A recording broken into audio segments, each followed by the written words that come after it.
ইসলাম খান নির্জন ভাই আজকে আপনাদের কাছে দোয়া চাবেন। এখন আপনাদের মাঝে উনি কিছু কথা বলবেন।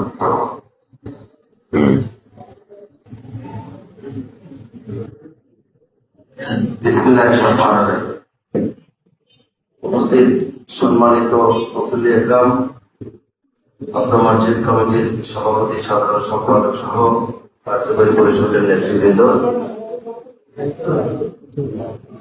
এলাকার মুরব্বী এবং ইমাম মুয়াজ্জিন সাহেব, আমাদের সহকর্মীবৃন্দ, আমার মুরব্বী আব্দুল ভাই সহ উপস্থিত সকলকে আসসালামু আলাইকুম রাহমাতুল্লাহি ওয়া বারাকাতুহু। আমি প্রথমে 2-3 মিনিট কথা বলার যে সময়, সেই সময় নষ্ট করার জন্য আন্তরিকভাবে ক্ষমা চেয়ে নিচ্ছি। আমি শফিউল ইসলাম লিটন। আমার জন্ম এই 13 নম্বরের মণিপুরেই। মণিপুর স্কুলে পড়াশোনা করেছি। আমার ছেলেও মণিপুর স্কুল থেকে এসএসসি পাস করেছে। আমি আপনাদের সামনে এসে আজকে শুধু পরিচিত হতে এসেছি, সালাম বিনিময় করতে, দোয়া চাইতে এসেছি। আমি দীর্ঘ 40 বছরের অধিক বাংলাদেশ জাতীয়তাবাদী দলের একজন কর্মী হিসাবে এখনো পর্যন্ত দলের সাথে সম্পৃক্ত রয়েছি। ভবিষ্যতে ইনশাআল্লাহ থাকবো। আগামী জাতীয় সংসদ নির্বাচন, এটি মানুষ তার জনগণের ভোটের যে অধিকার হারিয়ে ফেলেছিল, সেটাকে পুনরুদ্ধার করার জন্য আমরা দীর্ঘ 15 বছর কষ্ট করেছি। অনেক সহকর্মীকে রক্ত দিতে হয়েছে, খুন হয়েছে, গুম হয়েছে, আহত অবস্থায় ছিল, জীবনের জন্য বন্ধুত্ব বরণ করেছি।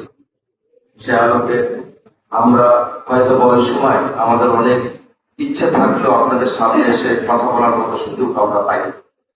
তাই আজকে আপনাদের সামনে এসে দাঁড়িয়েছি, আপনাদের একটা সৎ ইচ্ছায়, আপনাদের হৃদয় দিয়ে সহযোগিতা করে আগামী নির্বাচনে যদি বিএনপিকে এবং আল্লাহ রাব্বুল আলামিন ঢাকা 15 আসনে আমাকে কবুল করে, ইনশাআল্লাহ আপনাদের সুখে দুঃখে সবসময় আপনাদের পাশে আমি থাকবো ইনশাআল্লাহ।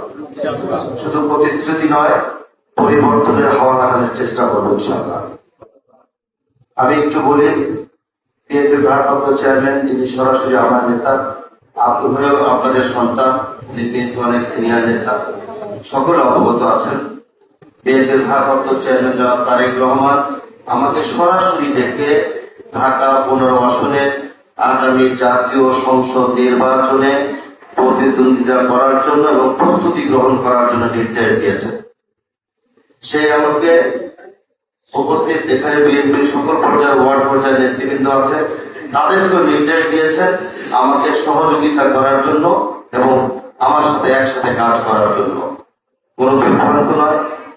সেই কারণে আমি আপনাদের সন্তান হিসাবে মুরব্বীদের দোয়া চাই, আমি আপনাদের পাশে থাকতে চাই। সকল সামাজিক উন্নয়ন কর্মকাণ্ডে আমি আপনাদের পাশে থেকে আপনাদেরকে সহযোগিতা করতে চাই। সকলের কাছে আবার একবার ক্ষমা চেয়ে দিচ্ছি, আমার কথায় যদি কোনো ভুল ভ্রান্তি হয়ে থাকে আমাকে ক্ষমা করে দিবেন। আর আগামী দিনগুলোতে ঢাকা 15 আসনের আওতাধীন সকল ওয়ার্ডকে একটা আদর্শিক ওয়ার্ড এবং গ্রিন ঢাকা 15 আপনাদেরকে উপহার দেওয়ার চেষ্টা করব। আসসালামু আলাইকুম ওয়া রাহমাতুল্লাহি ওয়া বারাকাতুহু।